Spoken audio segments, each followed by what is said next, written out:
Assalamualaikum warahmatullahi wabarakatuh. Sobat RH sekalian, jumpa lagi kita di channel yang keren ini. Keren cadas. Jadi tadi sobat RH sekalian, saya ambil video tiba-tiba internetnya down, ternyata habis paketnya. Memang sengaja kalau untuk ini harus yang prabayar, karena prabayar biasanya internetnya kencang dibandingkan yang pasca bayar ya. Oke, sobat daerah sekalian, coba kita ambil ya. Saya masih di Bukit Doda ya. Bukit Doda bukan Bukit Duda. Bukit Doda itu kira-kira 3 km dari pusat kota Palu, Sulawesi Tengah.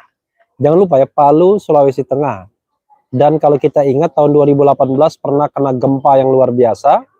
Beberapa daerah itu hancur, bahkan ada sebuah kelurahan yang sinking. Jadi rumahnya itu masuk ke dalam semua. Ada yang 2 tingkat masuk ke dalam tanah. Luar biasa ya. Seperti cerita nabi-nabi pada di Al-Quran gitu kan. Ada suatu kaum yang kemudian sinking gitu. Termasuk juga cerita Romawi yang ada kota yang diperkirakan juga sinking. Jadi saudara sekalian, saya mau mengambil berita menarik ya tentang Brigadir J ini.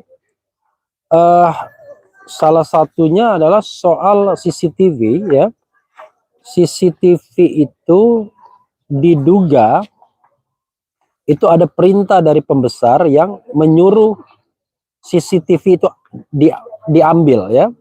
Dari pengacara Brigadir J yang mengatakan bahwa ada petinggi besar menyuruh ambil recorder CCTV. Nah, ini siapa nih orangnya ya? Petinggi besar ini ya. Maksudnya apakah orang yang besar tinggi? Apakah pejabat ya? Oke. Coba kita lihat ya. Oke. Oke, sobat era sekalian, rupanya ada masalah jaringan juga di sini. Tapi mudah-mudahan lancar ya. Jadi seperti saya katakan, kalau pasca bayar, kalau prabayar itu malah pasca bayar malah internetnya kadang-kadang down dia. Oke.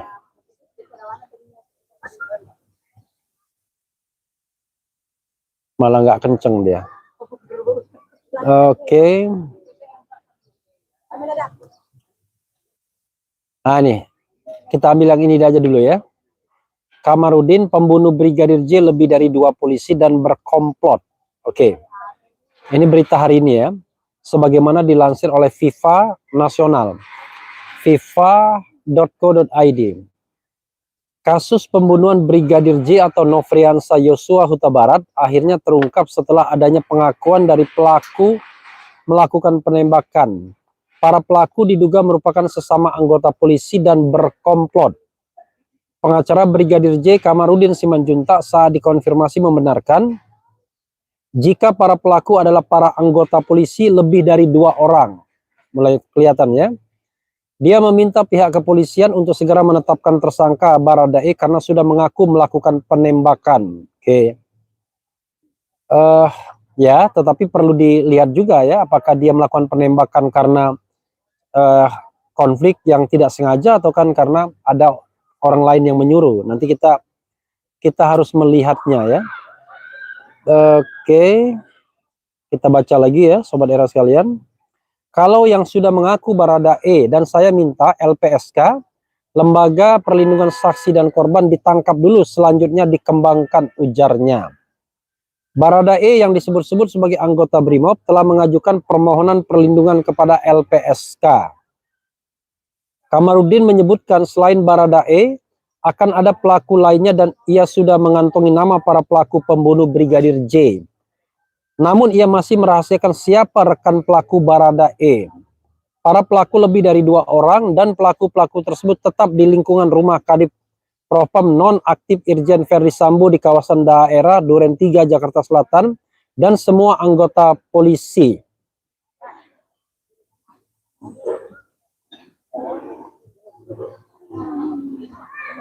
Kemudian Kamarudin mengatakan memiliki bukti baru terkait pembunuhan Brigadir J, tapi dia menolak mengungkapkannya kepada wartawan dengan alasan untuk kepentingan penyidik. Begitu juga bukti-bukti berupa video dan foto. Buktinya banyak, ada puluhan bukti yang saya serahkan di Jakarta dan kalau di Polda Jambi hanya pemeriksaan keterangan saja, sekaligus mendampingi pihak saudara Brigadir J serta orang tua kandung Brigadir J, katanya. Diketahui sebelumnya 2 polisi baku tembak antara Brigadir Nofriansah Huta Barat dengan Barada E di rumah Kadif Propam Irjen Verdi Sambo di daerah Duren 3, Jakarta Selatan, dan menewaskan Brigadir J.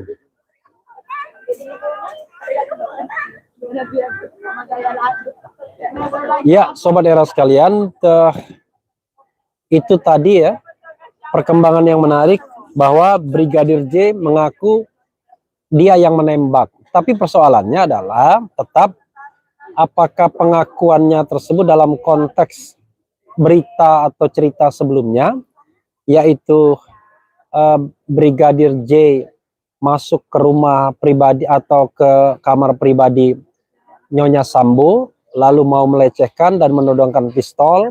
Nyonya Sambo berteriak, lalu panik Brigadir J, dan ketika keluar ditegur oleh Barada E, tiba-tiba melepaskan tembakan, lalu Barada E membalas, dan Brigadir J 7 tembakan nggak ada yang kena, sementara Barada E 5 tembakan kena semua. Padahal Barada E ini pangkatnya di bawah Brigadir tentunya, karena Bayangkara 2 itu ya prajurit, sementara kalau sudah Brigadir itu sersan. Nah, ini menarik tentunya ya. Jadi kalau dia mengatakan mengaku bahwa dialah yang menembak, dia menembak dalam konteks apa? Dalam konteks tembak menembak, atau dalam konteks menghabisi dalam tanda kutip korban setelah terlebih dulu disiksa. Karena kalau dalam konteks tembak menembak, ya itu adalah cerita awal. Dan kalau kita bicara cerita awal, ya memang sudah dikatakan sebelumnya, Barada E melakukan kontak tembak menembak yang mengakibatkan Brigadir J tewas. Tapi yang menariknya adalah kalau dikatakan ada satu lagi ya yang juga sudah kira-kira akan ditetapkan sebagai tersangka, maka cerita awal tentang Barada E yang memergoki Brigadir J dan tembak menembak itu invalid, batal. Jadi itu cerita yang entah siapa mengarangnya. Apakah yang mengarangnya adalah orang yang besar gitu, atau ke Barada E sendiri yang mengatakan demikian. Nah, ini yang menjadi persoalan yang kita katakan kalau dalam konteks pidana itu ya kita tidak bicara siapa yang melakukan, eksekutor di lapangan saja, tapi siapa yang melakukan, siapa yang turut melakukan, siapa yang menyuruh lakukan, dan siapa juga kemudian berpartisipasi secara tidak langsung, misalnya menciptakan suatu kondisi dan lain sebagainya. Termasuk juga mereka yang menghalang-halangi proses pengungkapan kasus ini atau obstruction of justice. Nah, itu juga harus dipersoalkan. Tapi sobat era sekalian, memang sebaiknya ya for the time being tim bekerja dulu untuk mengungkapkan sebab musabab pembunuhan ini yang diklaim sebagai pembunuhan berencana oleh pengacara Brigadir J. Betulkah ini pembunuhan berencana? Ataukah ini pembunuhan tidak sengaja? Ataukah ini penganiayaan yang menyebabkan matinya seseorang? Nanti biarlah proses penyidikan sepanjang tadi. Saya mengatakan berkali-kali penyidikannya itu harus memenuhi 3 hal. Independen, profesional, independen, dan kemudian transparan. Karena kalau tidak independen, maka kita akan ragukan bahwa proses tersebut akan diberitakan, ditindaklanjuti apa adanya. Sobat era sekalian, kasus ini sudah menggelinding di publik dan sama-sama dikawal. Memang ada yang membandingkan, kok beda sekali ya perlakuannya dengan KM50. Dalam KM50, 6 korban, kemudian FPI dipojokkan, tidak ada partisipasi dari publik seperti 1000 lilin dan lain sebagainya. Ya, saya ingin mengatakan ya sudahlah. Yang penting adalah sebenarnya yang tidak normal itu adalah KM50. Yang ini partisipasi publik yang normal. Kenapa? Karena barangkali tidak ada nuansa politiknya. Tidak ada tembok yang tebal, yang lebih tebal daripada KM50. Tidak ada tembok yang lebih tinggi daripada KM50. atau tidak ada motif kekuasaan di dalamnya. Yang adalah semata-mata ini adalah soal personal, private case yang kemudian mungkin melibatkan orang-orang hebat, orang-orang besar, petinggi penegak hukum, maka setelah kejadian berlangsung, terlibatlah banyak pihak. Sehingga ada kecenderungan untuk menutupi, seperti melakukan obstruction of justice, yaitu menghalang-halangi proses penegakan hukum. Sobat daerah sekalian, kita akan ikuti hari-hari ke depan ya, setelah Baradae dan satu polisi lagi, siapa lagi yang kemudian dianggap berkonspirasi dalam melakukan pembunuhan ini, kalau kita anggap sebagai pembunuhan atau penghilangan nyawa atau penganiayaan yang menyebabkan matinya seseorang.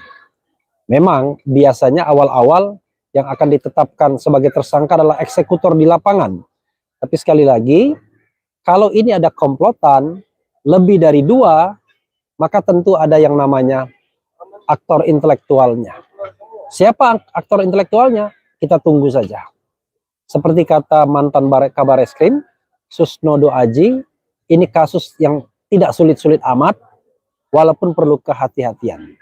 Kenapa tidak sulit? Ya, karena jelas. Dia bilang lebih gampang dibandingkan kalau seandainya menemukan mayat di hutan, nggak jelas identitasnya, kapan meninggalnya, siapa yang membunuhnya, dan lain sebagainya. Ini jelas, paling tidak tempus delictinya, kapan terjadinya. Lokus delictinya pun jelas, barangkali antara Magelang Jakarta dan kemudian antara rumah dan Magelang, kira-kira begitu. Dan juga siapa yang diduga melakukan penembakan juga jelas.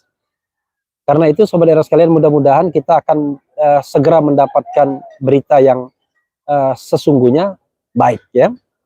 Saya masih santai ya, di belakang saya masih ada pelangi nggak ya? Oh, pelanginya sudah hilang. Tapi oh, masih ada ya. Oke. Oh, pelanginya masih ada sesungguhnya, tapi mungkin tidak lihat. Di Jakarta sudah sulit mendapatkan pelangi ya. Saya tidak tahu kenapa, jarang sekali saya melihat pelangi di Jakarta, tapi di sini pelangi mudah sekali. Dan ini kita di daerah yang bisa melihat kota Palu. Mudah-mudahan Palu sepenuhnya fully ya, dari fully recovery dari gempa bumi yang pernah melanda Palu pada tahun 2018. Itu saja sobat daerah sekalian, kita akan lanjutkan dengan cerita dan perkembangan yang lainnya. Wassalamualaikum warahmatullahi wabarakatuh. Assalamualaikum warahmatullahi wabarakatuh.